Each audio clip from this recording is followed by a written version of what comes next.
नमस्कार दोस्तों, teaching with Shivam में आप सभी का हार्दिक स्वागत है।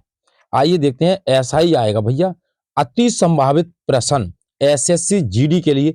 आइए पहला क्वेश्चन देखते हैं भाई। ये रह रहा है क्वेश्चनों का लेवल। तो हड़प्पा कहाँ स्थित है ये बताना अभी आपको। तो हड़प्पा की बात करें तो सिंधु घाटी सभ्यता का हड़प्पा सिंधु नदी की सहायक नदी है रावी। रावी के बाएं किनारे पर स्थित है हड़प्पा। आइए अगला क्वेश्चन देखते हैं। नेक्स्ट है भाई, कथक नृत्य शैली से संबंधित बता पूछा गया है प्रश्न भाई। और पूछा जाएगा यहां से भाई, कथक एक शास्त्रीय नृत्य शैली है जिसकी उत्पत्ति उत्तर प्रदेश में हुई। कथक शब्द संस्कृत के कथा शब्द से बना है जिसका अर्थ है कहानी। कथक कलाकार अपने सुंदर हाथों की गतिविधियों, पैरों के संचालन, ये पूछा जाता है भाई कि कथक में पैरों का संचालन होता है या नहीं होता है। तो पैरों के संचालन, शारीरिक गतिविधियों और चेहरों के यानी कि चेहरे के भावों के माध्यम से कहानियों का प्रदर्शन करते हैं। तो ये होता है कथक नृत्य शैली। आइए नेक्स्ट अगला देखते हैं। फीफा अंडर यानी कि 17 वर्ल्ड कप 2023, इसका बताना भाई, इसका मतलब क्या है। तो फीफा अंडर 17 विश्व कप 2023 इंडोनेशिया में 10 नवंबर 2000 यानी कि 10 नवंबर से 2 दिसंबर 2023 तक आयोजित किया गया था। जर्मनी ने 2023 टूर्नामेंट में पहला अपना खिताब जीता। तो ये है भाई फीफा वर्ल्ड कप 2023। आइए अगला क्वेश्चन देखते हैं। मौलिक कर्तव्य। मौलिक कर्तव्य भारतीय संविधान के भाग 4A के अंतर्गत अनुच्छेद 51A के अंतर्गत है। 42वें संविधान संशोधन अधिनियम 1976 ने भारतीय संविधान में 10 मौलिक कर्तव्य जोड़े हैं और बाद में 86वें संविधान संशोधन अधिनियम द्वारा 2002 यानी कि 86वां संविधान संशोधन जो हुआ था 2002 में, तो 11वां मौलिक कर्तव्य जोड़ा गया था जिसमें 6 से 14 वर्ष के बच्चों को निःशुल्क शिक्षा का अधिकार अधिनियम है। यदि क्वेश्चन आपको अच्छे लग रहे हैं तो वो वीडियो को ज्यादा से ज्यादा शेयर करें। गैस का ठोस में संक्रमण है क्या है। तो गैस जमाव के माध्यम से तरल चरण से गुजरे बिना ठोस में बदल जाती है। दूसरी ओर ऊर्ध्वपातन एक ऐसी प्रक्रिया है जिसमें एक ठोस को तरल अवस्था से गुजरे बिना गैस में बदल दिया जाता है, जैसे कपूर है और नौसादर है, ये सीधे सीधे गैस अवस्था में बदल जाती हैं। नेक्स्ट अगला है, महाराष्ट्र का उद्योग रत्न पुरस्कार 2023 मतलब क्या है इसका। प्रख्यात उद्योगपति रतन टाटा को अगस्त 2023 में महाराष्ट्र सरकार के पहले उद्योग रत्न पुरस्कार से सम्मानित किया गया था। उद्योग रत्न पुरस्कार में महाराष्ट्र औद्योगिक विकास निगम MIDC की ओर से एक शॉल, एक प्रशस्ति पत्र और एक स्मृति चिन्ह शामिल है। यह भी आपको याद रखना है। नेक्स्ट अगला है, श्रीधर बर्मन। श्रीधर बर्मन का मतलब क्या है। श्रीधर बर्मन गुप्त साम्राज्य के विस्तार से ठीक पहले 4वीं शताब्दी ईस्वी में विदिशा, सांची और एरण के आसपास मध्य भारत का एक शासक था। एरण के एक शिलालेख में वह स्वयं को राजा कहता है। यह था भाई श्रीधर बर्मन। नेक्स्ट अगला है, अंजुम चोपड़ा। अंजुम चोपड़ा क्या है। तो अंजुम चोपड़ा एक पूर्व क्रिकेटर, एक भारतीय क्रिकेटर कमेंटर है। अंजुम चोपड़ा एक टेस्ट और एक दिवसीय अंतरराष्ट्रीय क्रिकेटर है जिन्होंने 1995 में क्राइस्ट चर्च में न्यूजीलैंड के खिलाफ एक दिवसीय अंतरराष्ट्रीय क्रिकेट में पदार्पण किया था। नेक्स्ट अगला क्वेश्चन है, साइमन कमीशन पूछा जाएगा। वेरी वेरी इंपॉर्टेंट क्वेश्चन है भाई। साइमन कमीशन का गठन 1927 में सर जॉन साइमन द्वारा भारत सरकार अधिनियम 1919 द्वारा स्थापित भारतीय संविधान के कामकाज पर रिपोर्ट देने के लिए किया गया था। साइमन कमीशन का भारत में विरोध किया गया क्योंकि इसमें कोई भारतीय प्रतिनिधित्व नहीं था। नेक्स्ट अगला क्वेश्चन है, गांधी इरविन समझौता क्या है। गांधी इरविन समझौता भैया, तो गांधी इरविन समझौता 5 मार्च 1931 को महात्मा गांधी और भारत के तत्कालीन ब्रिटिश वायसराय लॉर्ड इरविन के बीच हस्ताक्षरित एक राजनीतिक समझौता था। इस समझौते के परिणाम स्वरूप गांधी जी ने सत्याग्रह आंदोलन को बंद करने का वादा किया और इरविन ने भारतीयों या सत्याग्रहियों को रिहा करने का वादा किया। नमक उत्पादन के आरोप में गिरफ्तार किया गया। नेक्स्ट अगला क्वेश्चन है, योजना आयोग क्या है भाई योजना आयोग? अब योजना आयोग की बात करें, भारत की पंचवर्षीय योजना तैयार करने के लिए जवाहरलाल नेहरू द्वारा 1950 में योजना आयोग की स्थापना की गई थी। 2014 में प्रधानमंत्री नरेंद्र मोदी जी ने योजना आयोग को भंग करने का फैसला किया। इसे national institution for transforming India NITI Aayog द्वारा प्रतिस्थापित किया गया था। यानी कि योजना आयोग का नाम माननीय प्रधानमंत्री नरेंद्र मोदी जी ने क्या कर दिया, नीति आयोग कर दिया, जिसे 1 जनवरी 2015 को स्थापित किया गया था। यह भी आपको याद रखना है। अगला है अर्जुन पुरस्कार 2023।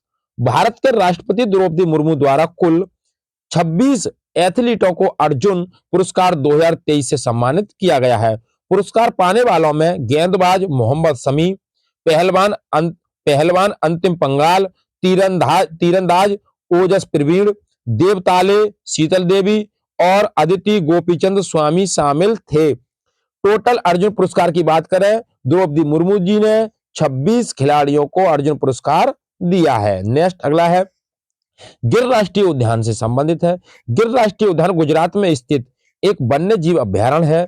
इसकी स्थापना एशियाई शेरों के साथ साथ तेंदुए, मृगों, गिद्धों, अजगरों, दलदली मगरमच्छों और पक्षियों की सुरक्षा के लिए की गई थी। नेक्स्ट अगला है भारत के मौलिक अधिकार। भाई मौलिक अधिकार का मतलब भारतीय संविधान के अनुच्छेद 12 से 35 तक मौलिक अधिकारों से संबंधित है। यह अधिकार समानता का अधिकार की बात करें तो अनुच्छेद 14 से 18 तक है।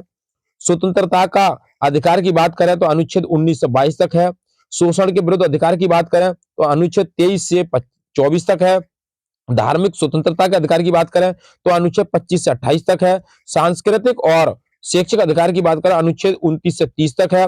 और संवैधानिक उपचारों के अधिकार की बात करें तो भाई अनुच्छेद 32 है भाई। नेक्स्ट अगला है, अगला कहता है महाराष्ट्र की राजधानी। मुंबई महाराष्ट्र की राजधानी है। मुंबई भारत की वित्तीय, वाणिज्यिक और मनोरंजक राजधानी के रूप में प्रसिद्ध है। उत्तर प्रदेश के राज्यपाल की बात करें तो आनंदीबेन मफत भाई पटेल उत्तर प्रदेश के 20वीं और वर्तमान राज्यपाल के रूप में कार्यरत हैं। नेक्स्ट अगला है भारत का वित्त आयोग। भारत के वित्त आयोग का गठन भारतीय संविधान के अनुच्छेद 280 के तहत भारत के राष्ट्रपति द्वारा किया जाता है। केंद्र सरकार और राज्य सरकारों के बीच वित्तीय संबंधों को परिभाषित करने के लिए हर 5 साल के बाद समय समय पर आयोग का गठन किया जाता है। प्रथम वित्त आयोग की स्थापना 1951 में की गई थी। नेक्स्ट अगला क्वेश्चन है, क्वेश्चन भाई आपको अच्छे लग रहे हो तो वीडियो को ज्यादा से ज्यादा शेयर करें और लाइक करें। यदि आप लाइक करते हैं तो भाई हमारा मनोबल बढ़ जाता है। अनुच्छेद 16 में क्या कहता है भाई, ये आपको बताना। अनुच्छेद 16 भैया भारतीय संविधान का अनुच्छेद 16 मौलिक अधिकारों के अंतर्गत आता है। इसमें कहा गया है कि सभी नागरिकों को सरकारी या सार्वजनिक कार्यालयों में रोजगार या नियुक्ति पाने के लिए समान अवसर का अधिकार होगा। ये कहता है अनुच्छेद 16। नेक्स्ट अगला है हर्षवर्धन किस राजवंश से थे? तो हर्षवर्धन वर्धन वंश से संबंधित थे, जिन्हें पुष्य भूति वंश के नाम से भी जाना जाता है। यह राजवंश अपने अंतिम शासक हर्षवर्धन के अधीन अपने चरम पर पहुंच गया और उत्तर पश्चिमी भारत के बड़े हिस्सों को कवर किया, जो पूर्व में कामरूप और दक्षिण में नर्मदा नदी तक फैला हुआ था। कामरूप बोले तो भाई असम। नेक्स्ट अगला क्वेश्चन है पीएम जनधन योजना मतलब क्या? पीएम जनधन योजना क्या है? तो प्रधानमंत्री जनधन योजना पीएमजेडीवाई 28 अगस्त 2014 को प्रधानमंत्री नरेंद्र मोदी द्वारा शुरू की गई थी। पीएम जनधन योजना किफायती दरों पर वित्तीय सेवाओं तक पहुंच सुनिश्चित करने के लिए एक वित्तीय समावेशन का एक राष्ट्रीय मिशन है, पीएम जनधन योजना। नेक्स्ट अगला है समान नागरिक संहिता यूसीसी। समान नागरिक संहिता यूसीसी में एक देश का नियम बताया गया है। इसका उल्लेख भारतीय संविधान के भाग 4 अनुच्छेद 44 में किया गया है। अनुच्छेद 44 में कहा गया है कि पूरे भारत में एक समान कानून बनाए जाएंगे और लागू किए जाएंगे। ये कानून सभी नागरिकों पर उनके धर्म, लिंग और यौन रुझान की परवाह किए बिना समान रूप से लागू होते हैं। ये है समान नागरिक संहिता। दलीप ट्रॉफी क्या है भैया? दलीप ट्रॉफी एक घरेलू क्रिकेट टूर्नामेंट है जो भारत के विभिन्न भौगोलिक क्षेत्रों जैसे पूर्वी क्षेत्र, दक्षिण क्षेत्र आदि का प्रतिनिधित्व करने वाली टीमों के बीच खेला जाता है। इसका नाम कुमार श्री दिलीप सिंह जी के नाम पर रखा गया है। नेक्स्ट अगला है बिस्मिल्लाह खान, उस्ताद बिस्मिल्लाह खान, जिन्हें अक्सर उस्ताद शीर्ष से जाना जाता है, एक सेनाई वादक थे। तो बिस्मिल्लाह खान कौन थे? सेनाई वादक थे, और उन्हें सेनाई को लोकप्रिय बनाने का श्रेय दिया जाता है बिस्मिल्लाह खान को। नेक्स्ट अगला है, सरोजिनी नायडू कांग्रेस की अध्यक्ष बनी। तो सरोजिनी नायडू 1925 में भारतीय राष्ट्रीय कांग्रेस आईएनसी की अध्यक्ष के रूप में सेवा करने वाली पहली भारतीय महिला कौन थी भैया? सरोजिनी नायडू थी। 1925 में राष्ट्रीय कांग्रेस पार्टी की क्या बनी थी भैया? अध्यक्ष बनी थी। नायडू 1927 में अखिल भारतीय महिला सम्मेलन की संस्थापक की सदस्य भी थी। नेक्स्ट अगला क्वेश्चन है, लोसर महोत्सव, लोसर त्योहार क्या है? तो लोसर महोत्सव, जिसे तिब्बती नववर्ष के रूप में जाना जाता है, तिब्बत, भूटान, नेपाल और भारत में मनाया जाता है। भारत में लोसर अरुणाचल प्रदेश का एक लोकप्रिय त्योहार है। इसमें अनुष्ठान, प्रार्थना, दावत, पारंपरिक नृत्य और संगीत शामिल हैं। नेक्स्ट अगला क्वेश्चन है भाई, लावड़ी नृत्य शैली। तो लावड़ी महाराष्ट्र का एक पारंपरिक नृत्य है। यह ढोकली की थाप पर प्रस्तुत किए जाने वाले पारंपरिक गीत और नृत्य का एक संयोजन है। नेक्स्ट अगला क्वेश्चन है, भारत में सबसे कम महिला साक्षरता दर है। तो राजस्थान में महिला साक्षरता दर की बात की जाए, भारत में सबसे कम है, 57.6% है। कम महिला साक्षरता दर वाले अन्य राज्य आंध्र प्रदेश, बिहार, उत्तर प्रदेश और झारखंड भी शामिल हैं। नेक्स्ट अगला है, अनुच्छेद 20 क्या बताता है? भारतीय संविधान का अनुच्छेद 20 कहता है लोगों को अपराधों के लिए दोषी ठहराए जाने से बचाता है। नेक्स्ट अगला क्वेश्चन है, भारतीय रेलवे बोर्ड की पहली महिला अध्यक्ष। तो कैबिनेट नियुक्ति समिति ने जया वर्मा सिन्हा को रेलवे बोर्ड का अध्यक्ष और सीईओ नियुक्त किया है। ये भारतीय रेलवे के शीर्ष पद पर नियुक्त होने वाली पहली महिला है। कौन? जया वर्मा सिन्हा, जया वर्मा सिन्हा। नेक्स्ट अगला है, यूनेस्को विश्व धरोहर स्थल में शांति निकेतन, रविंद्रनाथ टैगोर द्वारा स्थापित शांति निकेतन को 2023 में आधिकारिक तौर पर यूनेस्को विश्व धरोहर स्थल के रूप में मान्यता दी गई थी। शांति निकेतन पश्चिम बंगाल में स्थित है। विश्व धरोहर स्थल सूची में जगह बनाने वाला ये भारत का 41वां और बंगाल का 5वां स्थान है। नेक्स्ट अगला क्वेश्चन है भाई, भारतीय संविधान का अनुच्छेद 24 क्या बताता है? भारतीय संविधान का अनुच्छेद 24 किसी भी कारखाने, उद्योग या खदानों में 14 वर्ष से कम उम्र के बच्चों के रोजगार पर प्रतिबंध लगाता है। अनुच्छेद 24। नेक्स्ट अगला क्वेश्चन है, भारतीय संविधान का अनुच्छेद 34 क्या बताता है? तो भारतीय संविधान का अनुच्छेद 34 मौलिक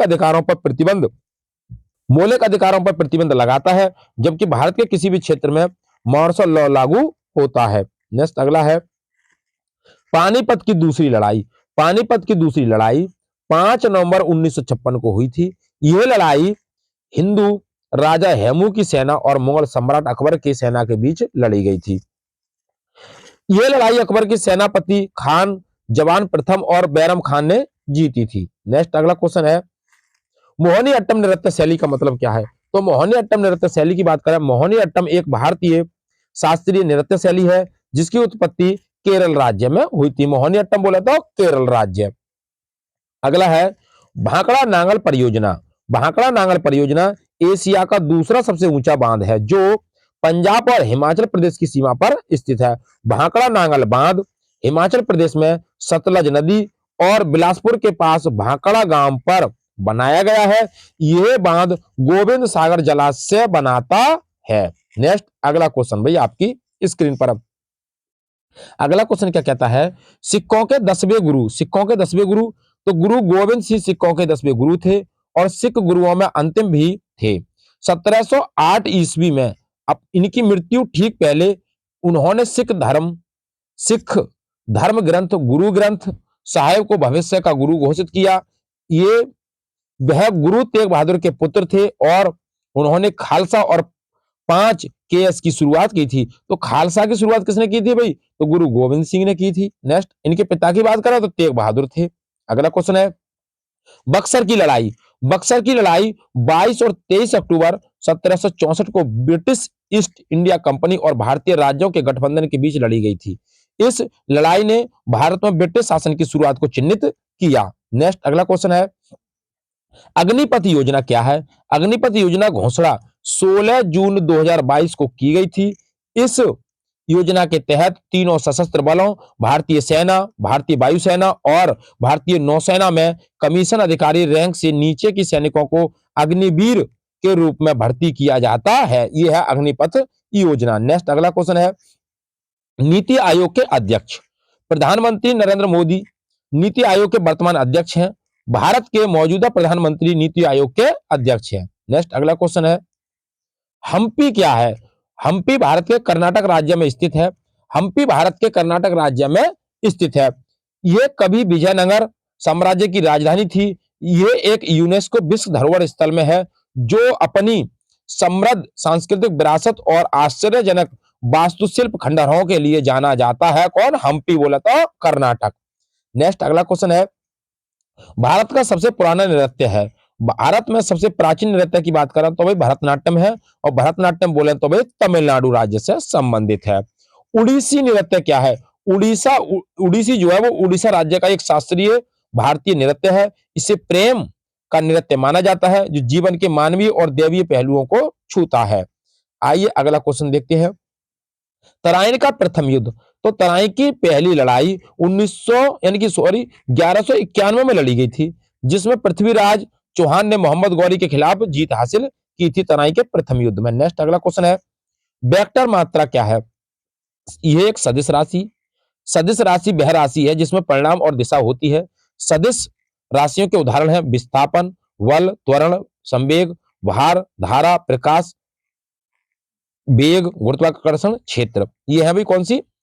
विस्थापन। और ये है कौन सी? सदिश राशि। कैसी है? सदिश राशि। और कौन सी? विस्थापन, बल, त्वरण, विषुवत बल। क्या रखना है आपको? विषुवत बल। विषुवत बल, विषुवत बल, ये कैसी राशि है भैया? तो ये सब सदिश राशि हैं। नेक्स्ट अगला क्वेश्चन है, विस्थापन हो जाएगा, ये विस्थापन है भैया, संवेग हो जाएगा, बल यानी कि हो जाएगा वेग हो जाएगा, त्वरण हो जाएगा, और बल हो जाएगा विषुवत बल। विषुवत बल यानी कि बल, और क्या हो जाएगी? हमारी लंबाई हो जाएगी भाई। नेक्स्ट अगला क्वेश्चन है, अगला कहता है, कौन सा अनुच्छेद उच्च न्यायालय से संबंधित है?